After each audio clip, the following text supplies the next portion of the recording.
Hey guys, how's it going? It is such a beautiful day today. We just had the craziest rainstorm last night, and we were supposed to have, I think it was like 7 days of rain, and it is just beautiful and it is cool out and there are flowers blooming, and it feels like real spring right now. We had false spring and then we had rain and cold, and now it feels like we're actually getting a real spring, which is really, really nice because usually we get false spring and then we get a heat wave, and then we get like ice cold, and then we go straight to hot, and we're getting like really nice temperatures right now. So I want to show you guys a couple things that are blooming, and I want to give you guys an update on the pathways, and then we're going to get a little bit of planting done today. So let me turn the camera around. I want to show you guys some things. If you saw the garden tour, there was a lot of things that were blooming, but there were a lot of things that weren't quite blooming yet. And now I have an update on a lot of things. So I want to give you guys an update just on a few little things around the property that are looking so stunning right now. So first thing is in the side yard, my Kilmarnock willow. It looked beautiful during the garden tour, but all of the catkins have fully broke open. Isn't that so beautiful? So this is a Kilmarnock willow. It's a dwarf willow tree, and it weeps like a willow does, but it gets the most fuzziest, beautiful catkins, and then these catkins are going to explode here in the next couple days, I'm assuming, and they're all going to explode with these yellow little flowers on them, and the bees are going to go absolutely crazy for them. But for now, I get to enjoy these gorgeous catkins that are on here. Aren't those so beautiful? So beautiful, beautiful tree, Kilmarnock willow, dwarf willow tree. This one's been in this container for a couple years now, and I'm obsessed with it. And I don't think I'll ever take it out of the container. I will probably have to pot it up into a much larger container here, probably in about a year, but still so beautiful. And then my magnolia Ricky has fully bloomed out, and we just had the most insane winds. Actually some containers up front knocked over because of how windy it was. It was wild. We had, I think it was at least 50-mile-an-hour windstorm, and it has still held on to all of its beautiful blooms. Aren't those so gorgeous? So these guys, you can see, I mean, like the wind totally tattered some of them, but these guys open up, and those three were the first ones, and they look a little rough, but they start out in the mornings nice and closed like this, and then by the afternoon they open up, and then they close back up at nighttime, and they're just so beautiful. I really, really love this magnolia tree so much. This is the magnolia Ricky, and this is another one that you can grow in a container that I think everyone should add to their property. This one, I'm thinking that maybe eventually I will pop it in the landscape, and I'm thinking that I'll probably get way more blooms if I put it in the landscape, but it's still so worth it for me just to even get just a few of them right here by our back door. The next thing that I wanted to show you guys is this hellebore. Isn't this so pretty? So I picked this up at High Hand Nursery, and you guys, are you kidding me with this one? So this one didn't have a name. They started this one from seed, and some of the blooms are like this color, and then some of them, well, actually all of them have faded to this green color. So once they get a little older, they're turning green and they're still speckled, but they all start out like this. They actually start out like that, and then they move to that, and then they're moving to this, and these just look like little ballerina skirts. They're so beautiful. Hellebore is one plant that I absolutely love, and I'm so happy that I added it into this container, and I get to see it from our living room window. Okay, and then we're gonna go this way, but I want to talk about the honeysuckle really quick because I get questions anytime it's in the background. This is Hall's japonica honeysuckle. Can be invasive in certain areas. It grows really, really fast. Brett and I just got this whole thing cleaned up, and it's already needing to be rewound. So if you like low maintenance, this is not a plant for you or a project for you. If you don't mind something that's very, very high maintenance, this is a project for you. Super worth it, Hall's japonica, and I will be extending it this summertime, this springtime. I'm going to do one more diamond right here because our pathway used to end here, and it ended where our pathway was, but we extended the pathway. So I'm going to do one more diamond right back to there. But I want to show you guys, look at our tulips. So you guys saw the tulips up front. I did clear water tulips up front, and they've totally been destroyed because of that windstorm. They're so bad right now. It's really, it's actually super unfortunate. Back here though, I planted clear water and I planted sauna, and the clear water is all starting to really color up back here, which is so nice. I love clear water tulips. They're so pretty. I really, I'm really enjoying growing these ones. These are ones that I'll probably always have in the garden. I will always order a cup of clear water, but they're so pretty. They're like this beautiful buttery yellow on the inside, and then they start out with this green, and then they'll turn totally white. You can see there's probably an older one right back there that's totally white. And then I planted some called Sauna, and Sauna has become one of my absolute favorites for just like a little bit of color. Because look at this. Does this not just scream Easter? I love the like points on these tulips here, and they stay this shape. Last year I grew a ton of them, and I'm kind of regretting not growing a ton of them this year. I think next year I will definitely grow a ton more of these. I loved using these as cut flowers. I just thought it was so stunning. So Sauna tulip, so beautiful, so classy. And then next to that I have all of these hyacinth. They're so beautiful. I've never grown hyacinth, and these are massive. You can see like they're just as big as my hand is, and I've got them in whites and in purples, and I want to show you guys another spot that I also have them at. So this is my little micro drift of hyacinth, and I didn't know, I had bought whites and I bought the blue purple ones, and I kind of mixed them all up, but it's funny because it ended up being white, and then all blues and one white. So next year, I think I'll order even more of them, and I will try to make sure that they get really mixed up. But it's really exciting seeing just like this really bright pop of color. These ones, they look like they're glowing in person, and then the white is just kind of like striking. It's really, really pretty. And then look at those bulbs back here. Look at those. I believe those are my alliums. I'm so excited to see those things. I cannot wait to have those bloom in the garden. And then the last thing I wanted to show you guys in the garden that's looking really good is I have some tulips that came up. I planted shocks and struts. I think it was, I can't remember if it was last year or if it was the year before, but I planted shocks and struts back here, and some of them came back. And so I'm really happy about that, because we got this little just random pop of color here, and then a couple of them came up back there. And you can see two of them came up right there. So it's been a very pleasant surprise to see some of those come back this year. I'm really, really excited about those, because I didn't plant any tulips back here, and to see these, I was like, I'll take it. And then you probably noticed we actually finished the gravel in this section. So we ended up getting the rest of the landscape fabric down. I left you guys last week where we had, I think, got gravel up to this point, and off camera Brent and I just kind of finished it over the last couple days because we really needed to get it just done before a storm was coming. But we got all the gravel in the center done, and then we got the landscape fabric here all laid, and then the gravel laid pretty far back. So we did hit a stopping point. Where are we at? We're right here. So we ran out of landscape fabric, and so we kind of like had to like piece a couple pieces together, and we lost a branch from our willow tree. It was so insanely windy that, I mean, I'm surprised that we didn't have trees fall over, if we're being honest. So today's plan is to finish the gravel here and start working and getting the gravel down the rest of the walkway to meet up over to this side right here. So that's the plan, is to try to get this gravel finished, and then I've got a couple plants that I would like to get planted in the ground. So I think Brent is going to continue working on this area, and we're definitely not going to have enough of the road-based gravel, which is kind of unfortunate, because this is such a huge like dip right here. You can see like this is all level, and you can see the spikes of the metal edging there.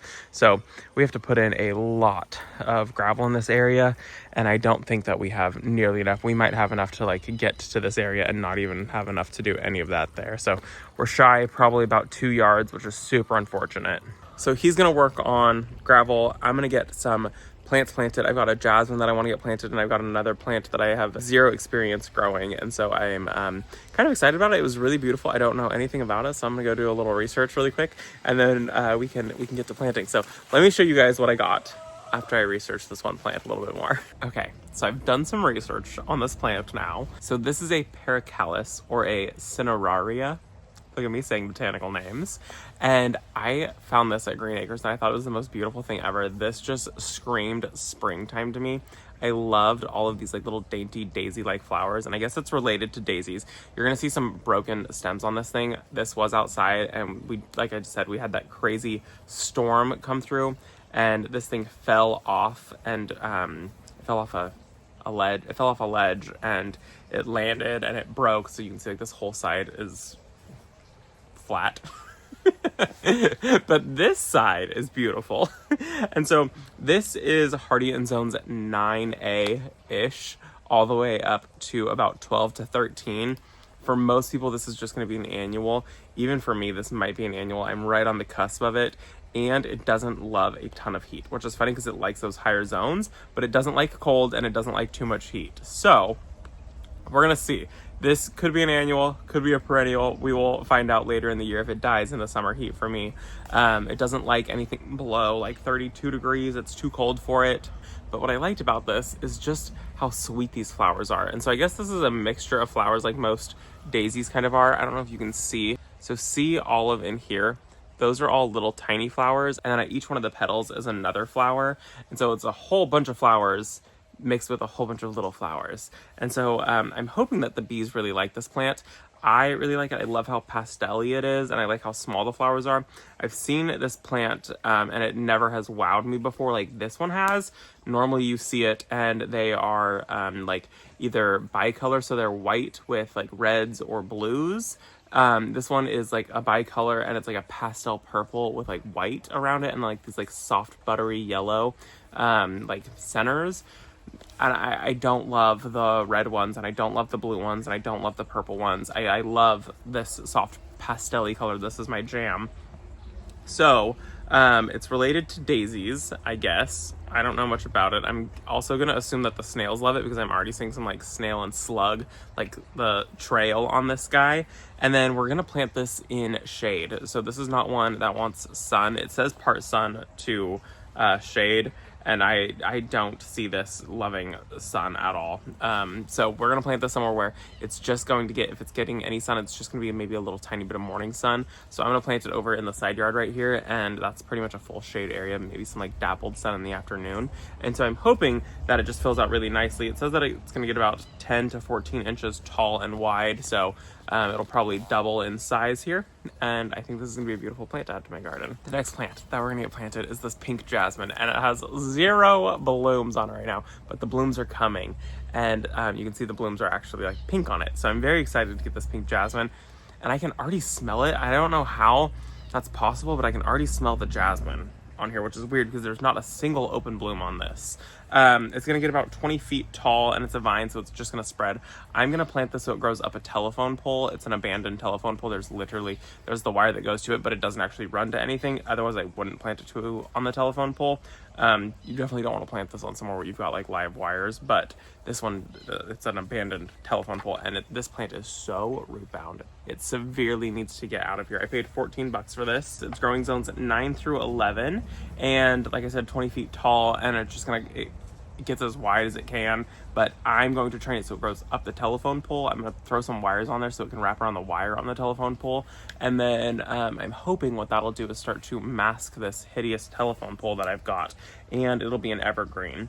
So warmer zones only, and it's a beautiful vine, and then I should get beautiful little pink flowers out of it, and a beautiful smell that perfumes the air. I'm really, really excited about that. Let me show you guys the tag. It's not really a good photo. It's actually a really terrible photo. So it's just, well, that's not my rooster, by the way. It is supposed to just be full of pink blooms. It's really beautiful. It says that it prefers moist, well-draining soil, blooms in the springtime, hardy down to 20 degrees, pruned yearly to keep it a little more tidy, fertilize in the spring, and I think that's all we need to know about this. And full sun. This is going to get as much sun as I can possibly give it, so we're going to cook this plant. So let's get to planting now. I'm very, very excited to start getting some like color in here, and pink is my jam in the garden. Let's go.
close. We really weren't that close. We need at least a yard more, minimum. Maybe like a yard and a half more of the road base, which is such a bummer. But we had to put it super deep in this area right here. We really wanted to make sure it was all level. And this was the like least level. There was lots of like divots and everything. So if it was the original plan of like about an inch everywhere, it would have been perfect. But this area, some spots we had to do like 3 inches of gravel. So, and then like this area right here is probably going to be 3 or 4 inches of gravel. I don't know why I thought I would just do 1 inch everywhere. That was totally wrong of me. Whatever. We're going to go pick up some more and maybe one day we'll finish this project. Oh man, whatever. Yeah, so yard and a half more of the road base, and then I got some plants moved, and I got the jasmine in, and I got the other plant in that is, the name is already escaping my mind, but let me show you guys what I did for the jasmine. So Brent is doing the last wheelbarrow full of it, and then here's the jasmine, and I had a pittosporum right here, and my original plan was to have it here and like mask this, but I think this green vine will be really, really pretty growing up it, and then it'll smell really nice. And then I had a chokeberry right here, which was going to help mask it. These plants just needed some time. This jasmine is going to grow extremely fast. Here he comes. The jasmine is going to grow extremely fast and fill up this entire telephone pole right here. And you can see there's the dead wire. So it's not even going to anything. And we can't get it removed because it costs a couple $1,000s, and that's like the last thing I want to do is spend a couple $1,000s removing this telephone pole, which is really frustrating. So we're leaving it, but I moved the pittosporum. Pittosporum is now here, and I think that'll be nice because that'll fill this whole area in. I do plan to keep it trimmed up a little bit and keep it so it's maybe just a little bit past this fence. And then over on this side, we moved that chokeberry over to here, which is nice because it filled out an area that really needed to like have something tall there. So it's nice. This chokeberry's here, and it gets like the cutest little dainty white flowers. They're not very impactful, but they're just dainty. And then I like it because in the winter time, it has these red berries on it.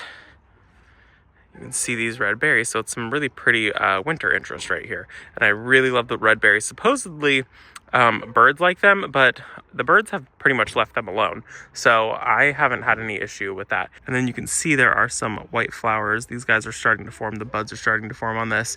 So we should get flowers off of this pretty soon. And I think the white on the black will kind of pop nicely. And then over this way, I planted that plant that the name has totally escaped my brain, even though I just looked it all up. Paracallis, that's the name. So I planted it right there, kind of like tucked in a little bit. It's going to get a little bit more shade there. It's going to get plenty of water there, and I'm not sure it's going to live. When I pulled it out of this container, most of the roots were gone. There was very few roots on this thing. So I'm not sure it's going to survive. I'm not going to hold my breath on that one. If it does, fabulous. I would love to have that little pop of like white flowers back there. I think it would be really pretty, but I also won't be surprised if it doesn't make it because like I said, there was almost no roots on it. So that, my friends, is all that I have for you today. I hope that you enjoyed this video. It's always so nice to be able to get out into the garden on these days where it's like slightly blue, slightly overcast days. They are my favorite days in the garden. It's cool. There's a very slight breeze happening. You can see the string moving, and it's the best weather. It is literally my favorite. It's like, I think 62 today or something like that. So it's so nice. Anyways, I hope that spring is around the corner for you guys, and I will see you all in the next video. Bye, guys.